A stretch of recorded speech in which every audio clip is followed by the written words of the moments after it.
Aujourd'hui, nous allons lever le voile sur l'un des plus grands mystères de l'existence humaine, la différence entre le corps, l'âme et l'esprit. Certains ignorent cette réalité, beaucoup en parlent, mais peu en comprennent la profondeur. Dans cette vidéo, je t'emmène dans un voyage intérieur, où chaque partie de ton être sera explorée, comprise et révélée. Prépare-toi, car après cette vidéo, tu ne verras plus jamais ta vie intérieure de la même manière. Tu sauras exactement qui tu es, comment devenir spirituel, comment Dieu parle à ton esprit, comment dominer ton monde physique avec ton âme par ton esprit et surtout tu sauras ce qu'est un homme dans les 3 dimensions. Partie 1. Le corps, notre enveloppe terrestre. Le corps, c'est notre enveloppe physique. C'est ce qui est visible, palpable, ce que nous utilisons pour interagir avec le monde matériel. Tous les hommes admettent l'existence du corps car il est visible à l'œil nu. Le corps est doté de 5 sens, la vue, l'ouïe, le toucher, le goût et l'odorat. Ces 5 sens sont des portes par lesquelles nous recevons des informations de l'extérieur.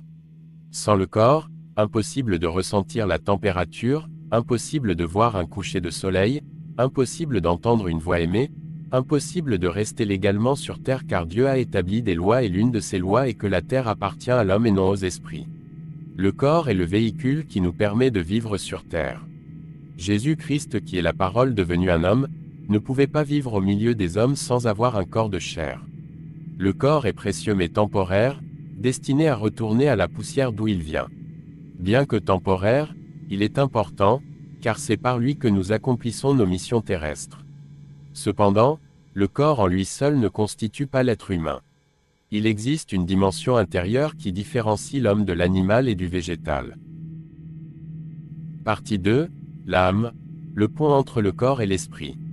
L'âme est la partie invisible qui donne vie et personnalité au corps. Lorsque Dieu créa l'homme, il le créa à partir de la poussière de la terre qu'il avait formée. Et lorsqu'il avait fini de former l'homme, il souffla en cette forme pour lui donner vie en lui donnant un esprit. Lorsque l'esprit est entré en contact avec le corps, l'âme a été créée. L'âme est composée de 4 éléments principaux. La volonté qui est notre capacité à choisir, à décider. La réflexion qui est notre capacité à penser, à analyser. Les émotions qui sont nos ressentis, nos joies, nos tristesses, nos peurs. Les décisions qui sont nos actions conscientes, guidées par notre libre arbitre. L'âme est ce qui fait que nous avons une identité unique. Elle est le centre de notre personnalité. L'âme est aussi le pont, le lien, qui unit le monde visible du corps au monde invisible de l'esprit.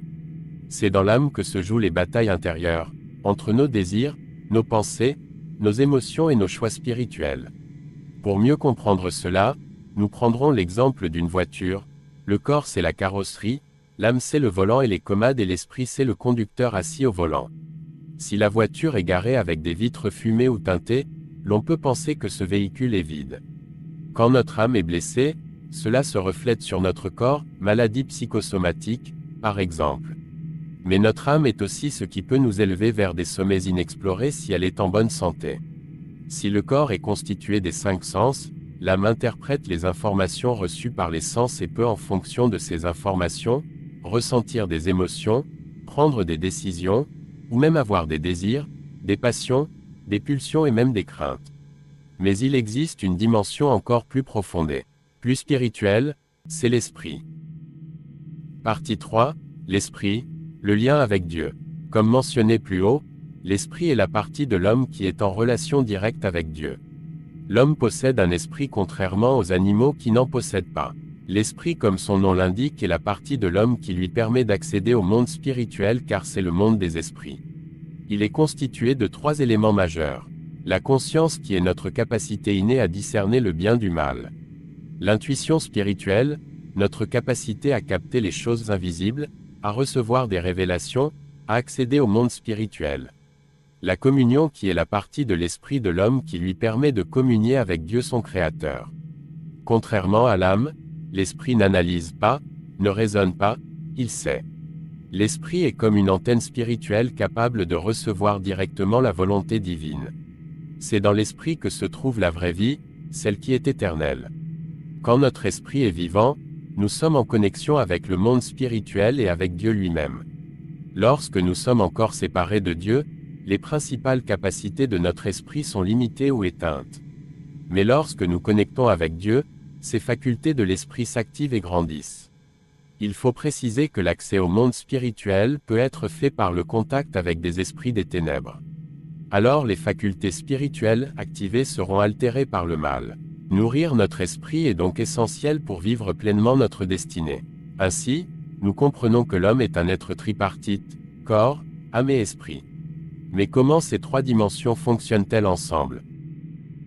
Partie 4. Comment le corps, l'âme et l'esprit interagissent. Avant de continuer, je voudrais préciser que depuis le péché d'Adam et Ève, l'homme était séparé de Dieu jusqu'à ce que Jésus réunisse l'homme avec son Créateur.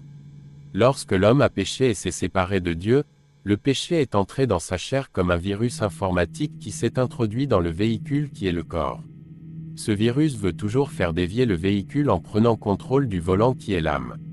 Lorsque nous sommes séparés de Dieu, c'est comme si le conducteur qui est l'esprit est endormi, mais lorsque nous nous rapprochons de Dieu, c'est comme si le conducteur est en alerte et vigilant. Maintenant tu comprends donc. Le corps reçoit les informations du monde extérieur via les 5 sens. Ces informations sont transmises à l'âme qui les analyse, les ressent et prend des décisions.